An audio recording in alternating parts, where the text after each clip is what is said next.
So good morning po. Nandito na naman po tayo, nagbabalik ulit si Miss Catherine Valerio ng Art of Feed Realty. Dito po tayo ngayon sa bayan ng Buena Vista. Meron po tayong ilolocate na 2,300 square meter na lupa. Ang atin pong kalsada ay iyan po, kadiretsuhan. Okay naman po yan. Buhat dito hanggang sa bayan ng Buena Vista ay nasa 7 km po tayo. Nasa harap na po tayo mismo ng school. Yan, elementary po. Ang ating pumuhon ay eto. Nandito po siya. Yan. Ang muhon niya po ay nandito. Kapantayan niya po ay pader ng school. Yan. Yan pong pader ng school na yan kung nakikita nyo. Ang ating pong property ay eto po siya. Yan. May kasama po siyang dalawang bahay. Bali, ang property po natin ngayon ay tinuhog po siya ng kalsada. Kaso nga lang po ay dito sa part ng kaliwa ay medyo konti lang siya. Siguro buhat dito sa kinatatayuan ko na ito. Ang doon sa may puno na yon ay siguro mga nasa 10 or 15 meters. Yan. Nakuha niya po yung puno ng talisay na yan sa harap ng school. Ito pong part na to ay tangay pa ng ating property. Yan. Yung tapat na yan. Ito po, yan. Yan po ang ating property. Kasama po yung bahay na yan. Yan. Kasama rin po yung bahay na yan. Ito po ang ating pinakaharap.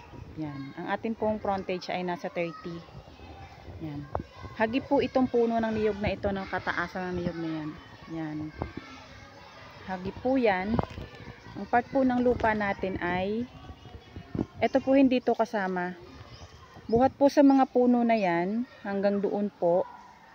Tsaka sa poste na yon at sa may niyog ng sa puno ng saging na yon, paakyat po tayo doon. Pero hindi naman po siya masyadong mataas. Kaya naman po siyang lakarin. Ito po ay tangay ng ating property. Yung harap na yan ng school. Puno po ng talisay na yan ay kapantayan niya yung puno ng poste pala. Hindi puno. Sorry po. Yan. Property po natin ay medyo slope po siya doon. Pero dito naman po ay kapantayan. Yan po. Ang hangganan naman itong property na ito sa 30 meters frontage ay may bakod na po siya. May magiging palatandaan na po tayo. Yan. Yan po. Yan. Binakura na po yung bahay natin. Yan po kung natatanaw nyo. May bakod po siya. Yung pong bakod na yon ay tangay po sa taas yun. Yan. Tangay po yung bahay na yan. Yan. Dala po yan. Yan. Buhay po ang ating may-ari. And then, niyog niya po ay nasa 20 kapuno na lang po. May mangga, gemelina, puno ng maulawin. May kuryente na rin po. Yan, kasi po, nasa ano po tayo, ayan, no, tapat po tayo ng school. Yan, may daloy na po ng kuryente dito. May signal din po. Yan, yan po. Yan siya. And then, source ng tubig niya ay poso, pero dito daw po sila ay may tangki sila dito ng tubig. Kaya doon po sila kumukuha. Yan. Tangay po yung dalawang bahay na yan. Sa bahay po ay may dalawang kwarto. Yan. Pasok po tayo. Dito po tayo sa loob ng property ngayon. Ayan po yung bahay na kasama. Yan. Fully cemented naman po iyan. Ito po ay dating bahay nila. Yan. Pero tinutulugan pa rin po. Ayan. Pero kasama po lahat yan sa pagbibili ng bahay. Ito po tayo ngayon. Sinasabi ko na yung poste ng niyog. Ito po ang hagip ng lupa natin yan. Ito lang po ang hindi nadamay. Yan. Kaya po binibenta ay lilipat na daw po sila sa Cavite. Kasi nandun daw po yung kanilang mga anak. Yan. Yan po ang ating property. Yan. Medyo pataas po siya doon pero kaya naman po. Yan. Yun po yung ating kabahayan.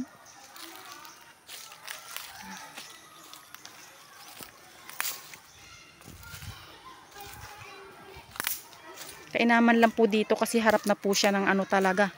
Ng elementary school. Maganda po yung road niya. Cemented na. Yan. Konting linis lang po banda rito. Yan. Yan po ang atin. Yun po doon po tayo galing sa baba na yun. Pero hindi naman po ito kataasan. Sakto lang po. Ayan o. Kaya naman inasa ano na po tayo. Harap po talaga siya ng school. Ito ay mahihirapan kung meron tayong mga batang maliliit na mag-aaral. Fully cemented road. At ano po ito, mother title. Pero ang nakapangalan na po dito ay nasa lot plan na rin po. Siya na rin po ang nakapangalan. Ayan. Yan po yung kabuuan. Dito po medyo masukal pa siya. Pero kaya naman po linisin. Sa liit po nitong 2,300 square meter lang po. Carry na po yan. Yan. Siya na po at medyo konti ang ating upload ngayon kasi po hindi makapag-site dahil nga po yung may mga bagyong nagdaan. Ayan. Abang-abang po kayo sa ating mga bagong i-upload. Ano po, wag po kayo magsawang manood.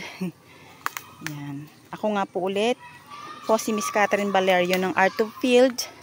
Makikita nyo po yung aking contact number sa aking screen. Ayan. Kung gusto nyo pong mag-avail, tanong-tanong lang po sa akin. WhatsApp and Viber po. Ako po yun. Okay po. Ayan. Yan po siya. Ang daming bata. O yan. Harap na harap po siya ng school. Ang ganda po nung tayo ng ating lupa.